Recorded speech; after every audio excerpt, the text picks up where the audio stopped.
In this video, we'll be wrapping up our coverage of RMAC 2022 with finals day.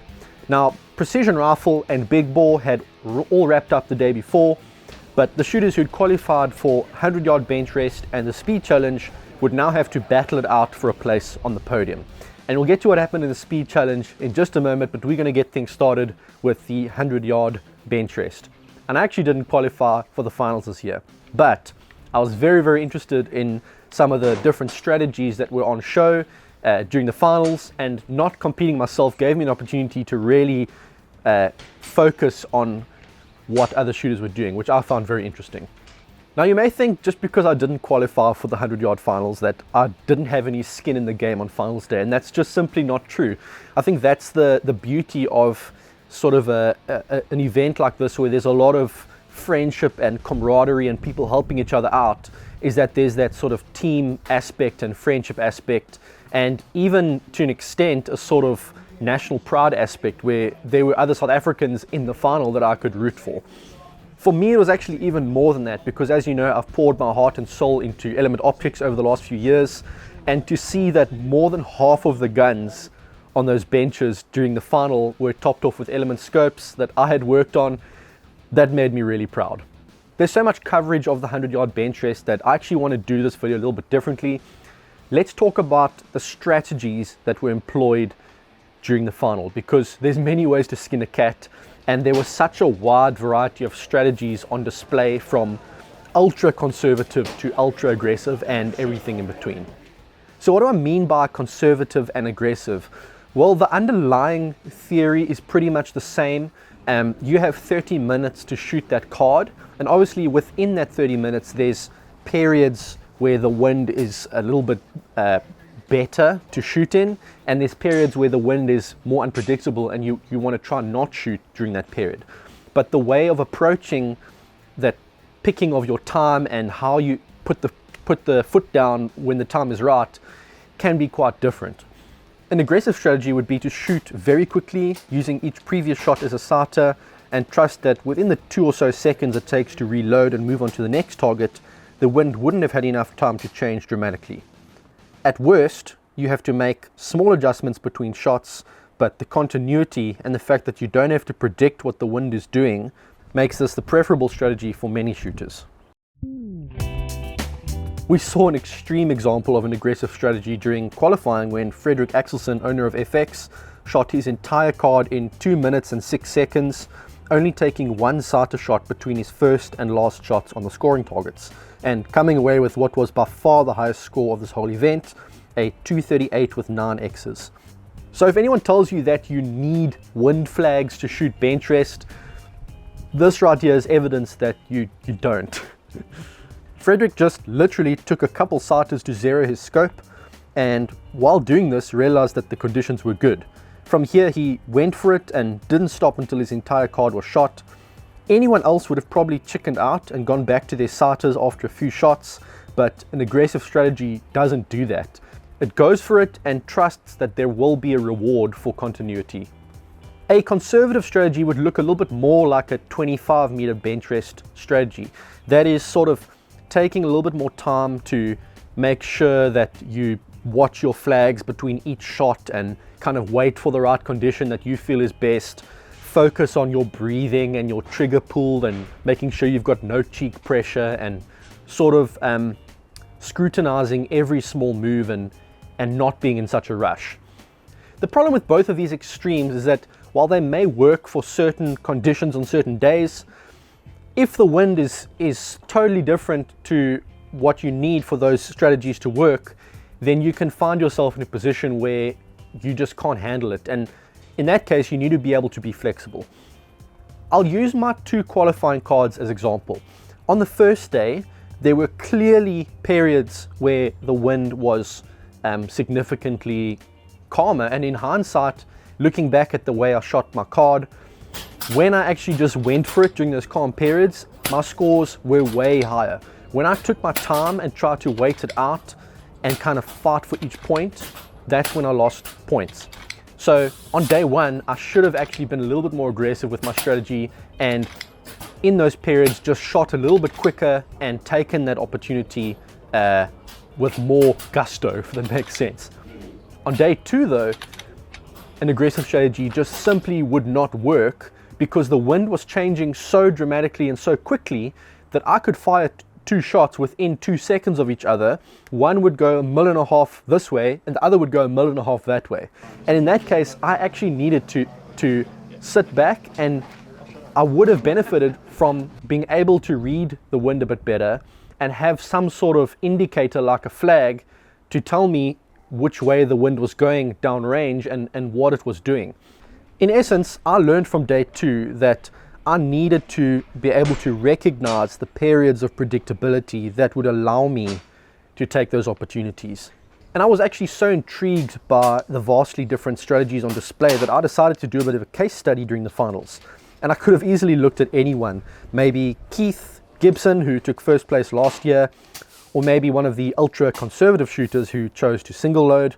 But in the end, I decided to place a camera on the bench of fellow South African Hein Fromann, who had really impressed me during qualifying with his ability to understand what the wind was doing, how to be flexible with a strategy, and how to stay consistent in any condition. And importantly, how to use wind flags to identify a good period of wind rather than to try and predict where your pellet was going to land. Very big difference. What Hein did before the finals even started was, when he went and put out his flags, he stood along his lane, he analyzed the berm next to him and the way the wind was coming over the berm, and essentially made a decision of which wind direction would be the wind direction that would be most favorable to him in the finals. He then set up his flags in a way that the favorable wind would show a green on the wind flag and a non-favorable wind would show red. And so that allowed him to basically pick up with his left eye while he was shooting when the wind was good and when it was not good. He then, for quite a long period at the start of the finals, had no intention of going up to his target yet. He basically sat and shot his sighters over and over, watching where the pellet landed with his right eye, and with his left eye watching the flag, so that his brain could kind of be programmed into associating where the pellet would land with certain wind conditions. And once that program was written over a certain amount of time and a certain number of shots, he could then start moving up to the scoring targets and with his left eye keep a focus on what the wind was doing so that he knew when to go and when to stop. I asked Hein to say a few words about what goes through his head while he shoots, and this is what he sent me. So on the morning of the final event, I knew that I wouldn't know at which bench I was going to shoot, and conditions on these benches always differ from bench to bench, from range to range. So having a strategy and planning for the competition was a no-brainer. There was nothing to plan until you know at which bench you are seated, and then you can do your preparation. Experience helps a lot with this because you have the ability to do the setup and understanding of what is lying ahead very quickly. After I drew bench 1, I wasn't 100% sure what to expect, but I knew that shooting right next to a berm has got certain challenges that you have to overcome and manage. As soon as the commence shooting command was given and you start firing your first sighters, you can really get a good idea of what the wind conditions are like and which wind condition predominantly would be the one that you would use to shoot your target. Unfortunately for me, the wind conditions right next to the berm was very erratic, and I had to choose multiple shooting solutions to be able to place my shots in the correct places that I wanted them. When I shoot a target, I do not look back on what I have shot, but only what lies ahead. So never will I count my shots. I will never look at bad shots. I will just be focused on the next shot. This is something I also learned through lots of competition shooting. By looking back on targets, you really don't gain anything. So for me, going forward was the most important thing, and I focused on the wind conditions, shooting more sighters, and then moving vertically up and down on the targets as quick as I can under a prevailing wind condition. A lot of other bigger competitions like the Worlds in bench rest shooting can learn a lot from RMAC, because it was a fun event and I think everybody enjoyed it no matter what position you eventually ended up in. While I was editing this footage, I noticed something really interesting that I felt I could learn from. If you look at the audio waveforms from, let's say, a 30-minute period of shooting a card for bench rest, you'll notice that whenever a shot is taken, there's a peak in the timeline of that audio waveform, and that allows you to kind of analyze, number one, how many shots were taken during that entire relay, but also when the shots were taken and how many gaps there were and how long those gaps were between each shot. And this can really show you the differences in strategy. Whereas someone like Frederick Axelsen, who shot his entire card in the first few minutes, may have all, let's say, 30 or 35 shots, which is the target and the sighters, basically within the first 10% of that audio clip. Someone with a more conservative strategy would have more shots because they're shooting more sighters and would have those shots spread out over a longer period. The audio recording from Hein's card looked like this. Now what you see here is periods of pausing and waiting for the unpredictable or red wind to blow over, and other periods of sort of capitalizing on predictable wind to rattle off as many shots as possible in that period and hitting the brakes as soon as the flags indicate a change. Unfortunately, the target cam failed after about 15 minutes of shooting, and Hein had only taken 5 shots, but his card only got better from here, and while many other shooters were completely falling apart, Hein managed to keep all but 1 shot inside the 8-ring, which I think in those conditions was truly remarkable. The best part for me was the last row, which was shot within a period of 13 seconds and 5 10s in a row. Watch Andries at the back getting excited behind the spotting scope. 5 seconds remaining. 3, 2, 1. Ceasefire, ceasefire.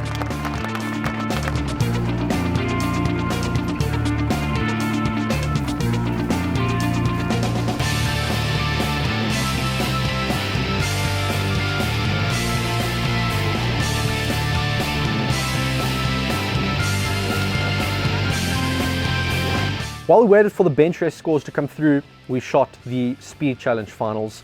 And I'd almost forgotten about the speed challenge finals because the bench rest was so exciting.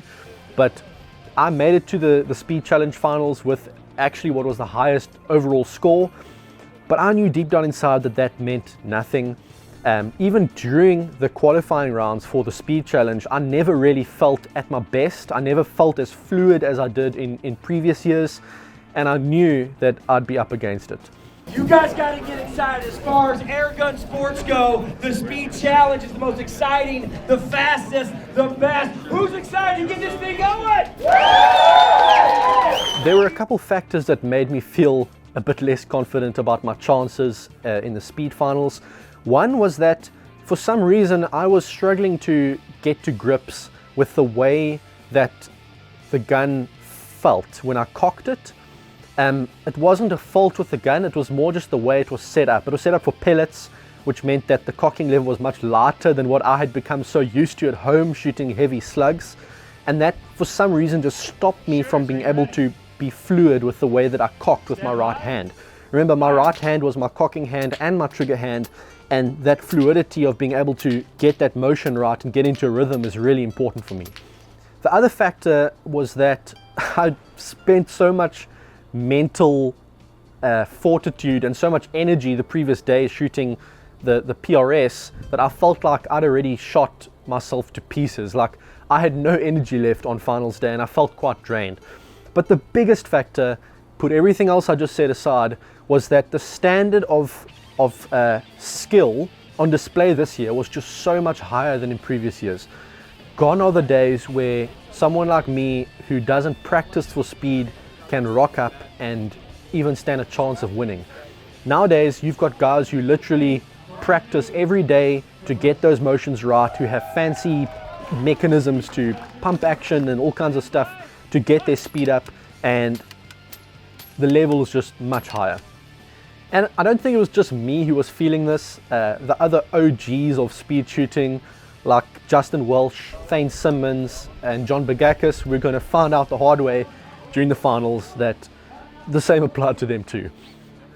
We drew numbers from a hat to determine who would be facing who in the elimination rounds, and you could not have scripted this better. I drew John Bagakis. There was so much history here with me beating John in the 2019 finals and then John winning the 2021 finals. It was if the powers that be decided to say, okay guys, let's just get this over with once and for all.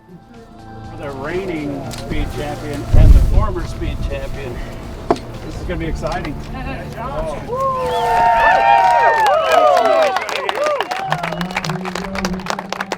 one of you two want a perch shot. All right, guys. Spotters, are we ready? Yep. Shooters, are you ready? Yep. Stand by. Fire! I made a mistake here once again with the cocking lever. You can see I just lost all my speed here at the start. But honestly, I think John would have probably beaten me anyway. He was just better than me on the day and probably better than me over the whole weekend. And funnily enough, I wasn't bummed about being knocked out. You guys are crazy. I feel like I've had my day in the sun, so to speak. I've won this sort of triple crown of speed shooting within the same year period at Extreme Bench Rest, RMAC and Pyramid Air Cup. So I'd proven myself. I had no need to go out and do it again and again. I was pretty content handing that baton over to some of the younger guys and watching them rocket to world records. Stand by. Fire!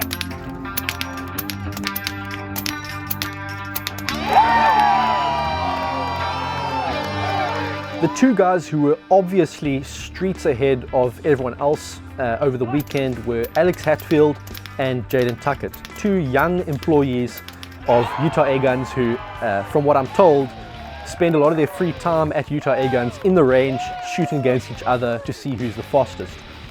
And one by one, these guys knocked everyone else out until it was just them remaining.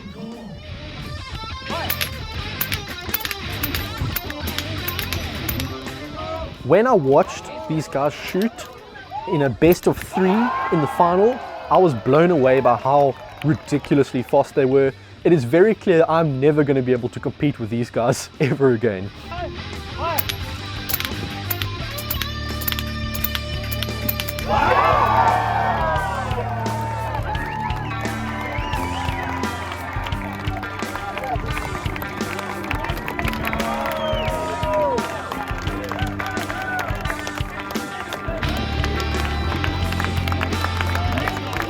And when Alex won that final round, there was so much emotion floating around there with people celebrating and guys hugging each other and tears being shed. And quite honestly, I felt some tears welling up in me as well.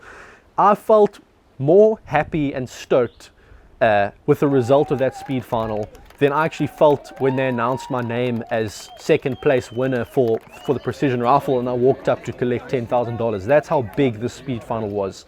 And it was awesome to witness firsthand.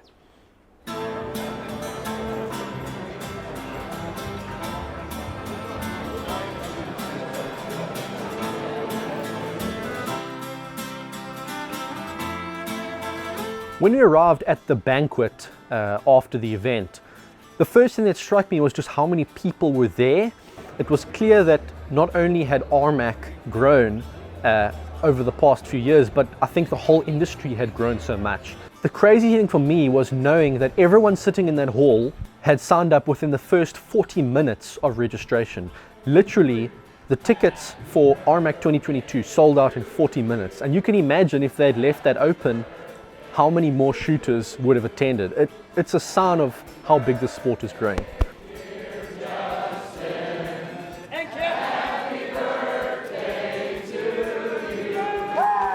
We had the sort of usual procedures at the banquet. We had a nice raffle where you could buy raffle tickets and stand a chance to win some really cool stuff from all the sponsors of the event.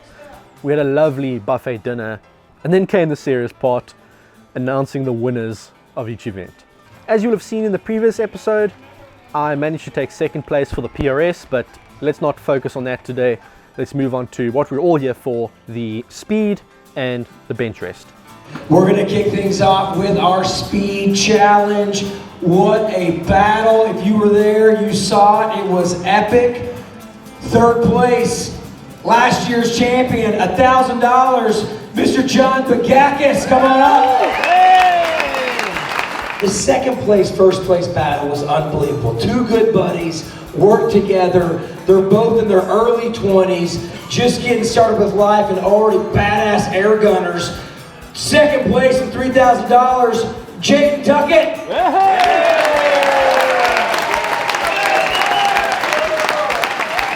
And first place, $7,500, the young man, Alex Hatfield.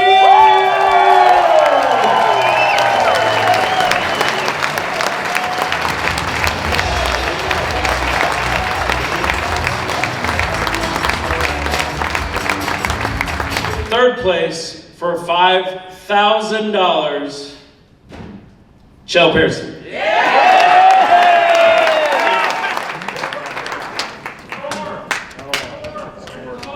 Second place for $10,000 with a score of 229 4Xs.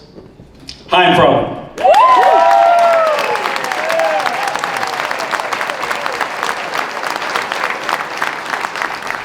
For first place. You're not going to believe it.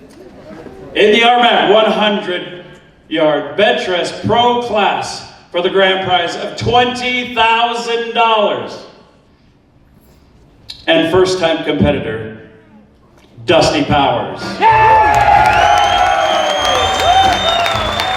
A score of 231 with 7 X's.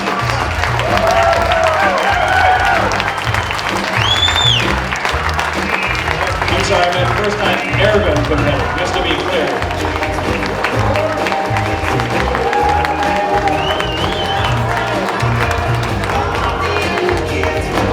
I'm really proud of serious stuff.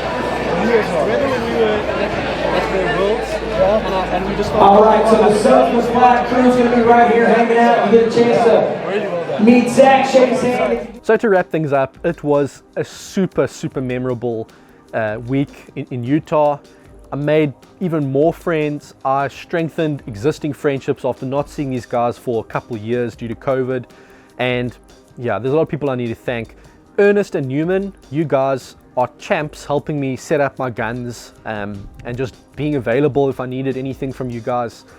John from FX USA for just helping to look after me during the whole trip from Wilmington to Tennessee to Utah, and just being a good friend as well.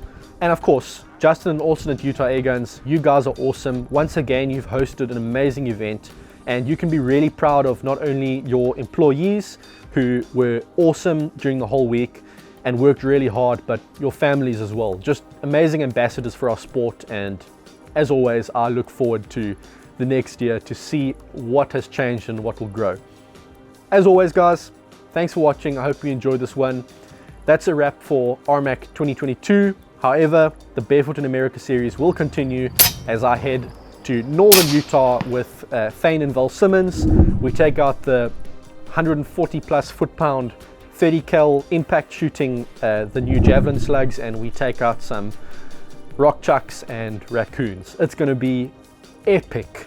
We've got some insane scope cam footage, and I think you're going to enjoy that one. So hang around. If you haven't subscribed, make sure you do that, and I'll see you next time.